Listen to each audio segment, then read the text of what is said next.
जय हिंद। मैं हूं करण दानवीर और आप देख रहे हैं मेरा यूट्यूब चैनल दानवीर सिंह। एक वेबसाइट है intercept.com और इसके अंदर एक आर्टिकल छपा है। इस आर्टिकल के अंदर जो लिखा है उससे सनसनी फैल चुकी है, काफ़ी चर्चा हो रही है और कई लोग ये कह रहे हैं कि इस साइट की ऑथेंटिसिटी नहीं है। वहीं कुछ लोग कह रहे हैं कि अगर ऐसा हुआ है तो ये पाकिस्तान के कैरेक्टर से मैच करता है और ऐसा बिल्कुल मुमकिन है कि ऐसा हुआ होगा। तो ये आप लोगों के ऊपर मैं छोड़ता हूँ कि क्या ये ऐसा हुआ है या ऐसा नहीं हुआ है। बहरहाल इस वेबसाइट का जो डिटेल्स है वो मैं डिस्क्रिप्शन में डाल दूंगा, आप इसको सर्च कर सकते हैं। आप अपने लेवल पे भी रिसर्च कीजिए। तो इस लेख में क्या लिखा है? इस लेख में ये लिखा गया है कि पाकिस्तान ने न्यूट्रल स्टैंड लिया था यूक्रेन युद्ध के दौरान और उसी के चलते इमरान खान रशिया भी पहुंच गए थे और अमेरिका को ये सब पसंद नहीं आ रहा था। अमेरिका ने पाकिस्तानी इस्टेब्लिशमेंट पर जोर बनाया और इमरान खान के खिलाफ नो कॉन्फिडेंस मोशन मंगवाकर उसको बर्खास्त किया, उसको गद्दी से हटाया।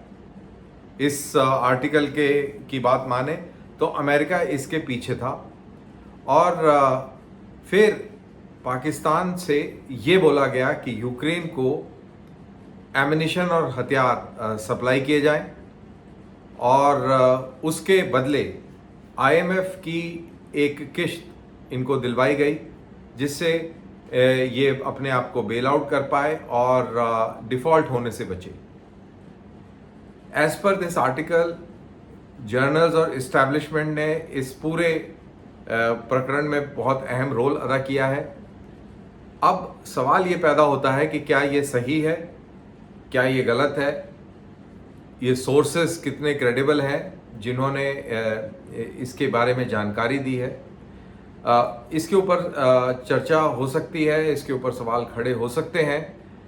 मैं इससे बिल्कुल इनकार नहीं करता, लेकिन मैं उन लोगों से ज़रूर सहमत हूं जो ये कहते हैं कि ऐसा हो सकता है क्योंकि पाकिस्तान का कैरेक्टर इस तरीके से है। कैरेक्टर बोले तो जहां पर उसको फ़ायदा होता है, इकोनॉमिक फ़ायदा होता है, या जहां पर उसको लगता है कि हिंदुस्तान के हितों को आहत किया जा सकता है, डैमेज किया जा सकता है, वो अपना पाला बदलने में,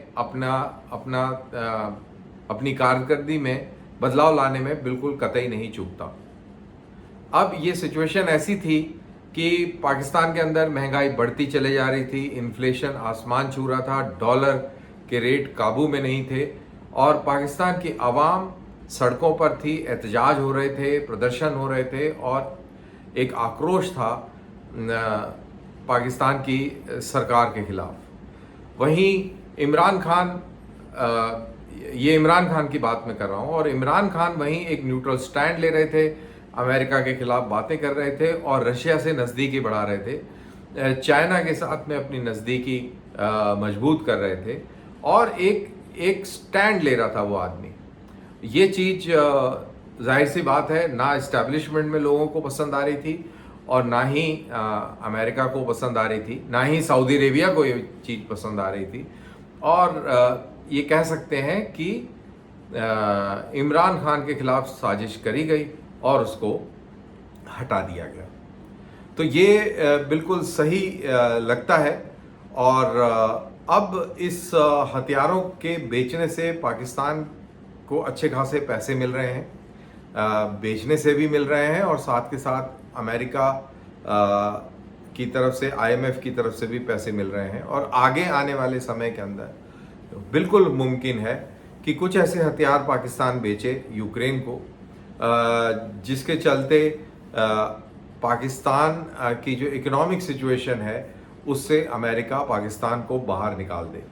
लेकिन इसका जो डाउनसाइड है वो ये है कि रशिया और यूक्रेन के बीच में युद्ध में और शिद्दत आएगी और जान माल का नुकसान होगा। जैसा हम जानते हैं रशियन प्रेसिडेंट और नॉर्थ कोरिया के राष्ट्रपति किम जोंग उन की मुलाकात हुई है और वहाँ भी रशिया भी हथियार ढूंढ रहा है, स्मॉल आर्म्स। अब यहाँ पर ये पॉइंट नोट करने वाली बात है कि रशिया के अंदर भी छोटे हथियारों के एमिनिशन की कमी है, छोटे हथियारों की कमी है, और आर्टलरी यानी कि तोपखाने और तोपखाने का एमिनिशन की काफ़ी कमी है। वहीं यूक्रेन को भी स्मॉल आर्म्स की ज़रूरत है, आर्टलरी टैंक एमिनिशन की ज़रूरत है, और इस तरीके का जो इन्फेंट्री फाइटिंग एमिनिशन है या आर्मर्ड और आर्टी फाइटिंग एमिनिशन है, इसकी आवश्यकता है।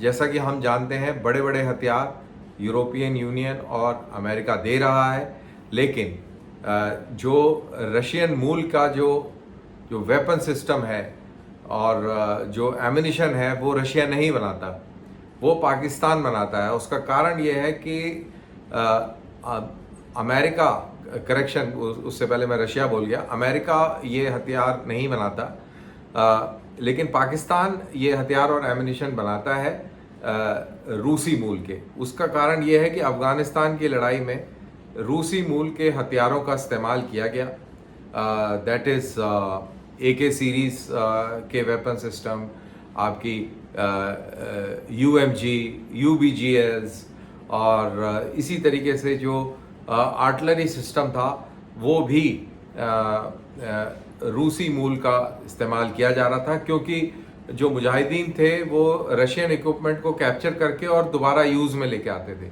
तो कैप्चर करा हुआ हथियार तो ठीक है, लेकिन उसका एमिनिशन बनाता था पाकिस्तान, और पाकिस्तान सप्लाई करता था। तो पाकिस्तान के पास ये सारा वेरविदौल था और अभी भी है, और उसी चीज़ का फ़ायदा उठा रहा है अमेरिका।